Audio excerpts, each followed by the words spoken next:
Good morning mga besh. Maglaswa po tayo ngayon, no? Galing sa garden ko.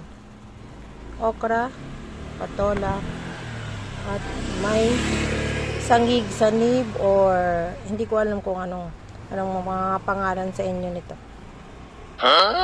Bawang, sanib or sanib.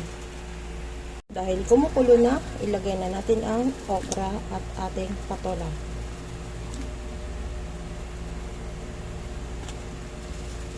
Ang aking asin ay pink Himalayan salt.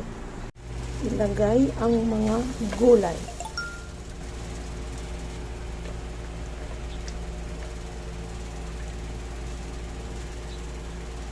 At hayaan nating kumulo. Ngayon, lagyan natin ng magikin natin. Counting bitsin. Yan ako magluto. Kunti lang. Haluin. At ating tikman. Sarap. Ang sarap. At hayaang kumulo ulit.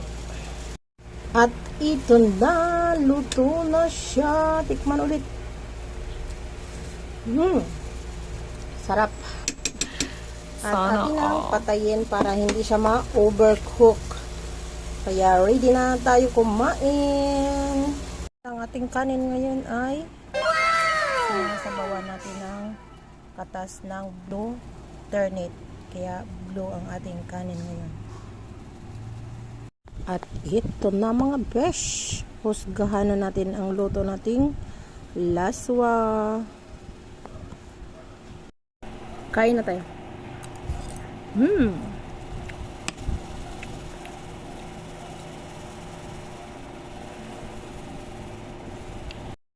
Ito yung pagkain na pangpobre.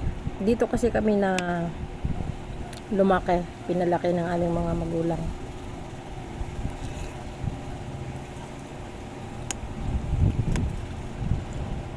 Blue.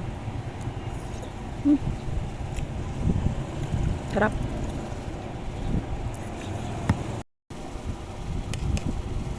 Okra.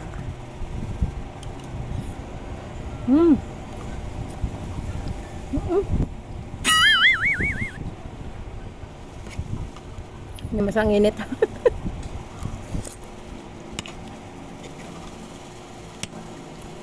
Kain.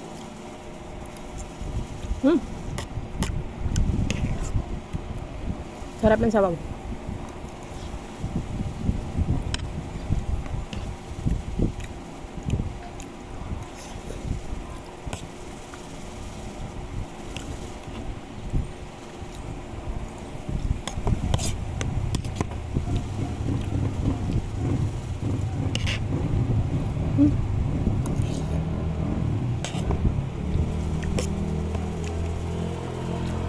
Pag lumaki ka sa lumaki ka sa bundok, siguro kung yayaman ka, hanapin mo talaga yung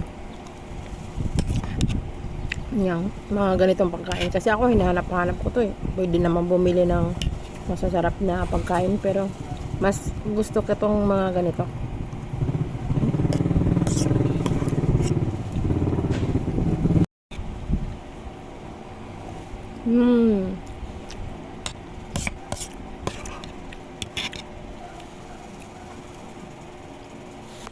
Yung mga gulay na yun, mga tanim ko lang, kasi may mga tanim ako, kamote, patola, okra. Pero mga okra ngayon medyo pinuktakte kasi ng mga ng mga uod nung nagbagyo. Kaya pero kahit papaano bumalik na sila sa dati para magbigay na naman ng gulay.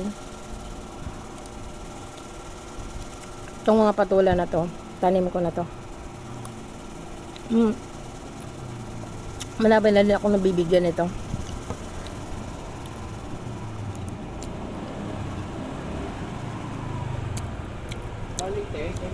Sige po.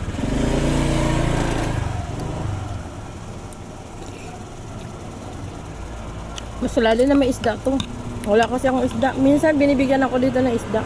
Libre ako dito ng... Nalilibre ako ng isda.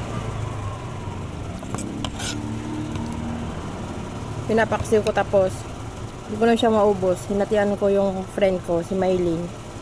Yan yun. Sa mga sanayin ng bundok dyan, sa mga bundok dyan, sa mga bukid-bukid. Ito mga beshi. Ang pinaka the best na pagkain.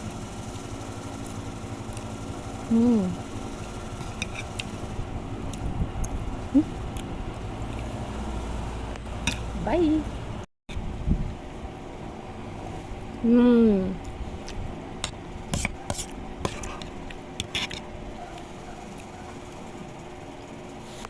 Yung mga gulay na yun,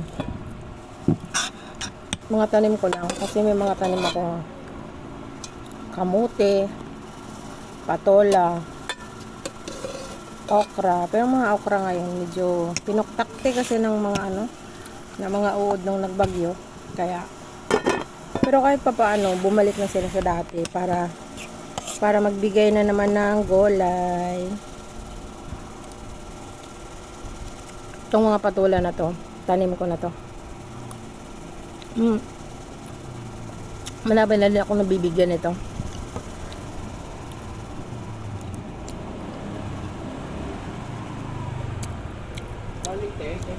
Sige po.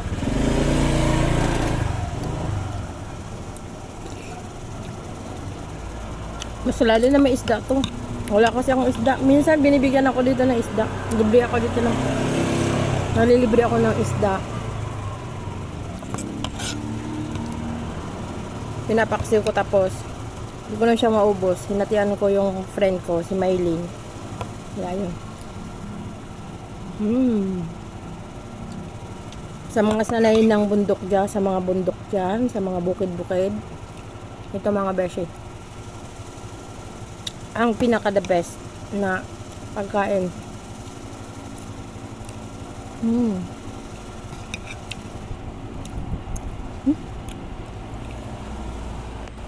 Bye.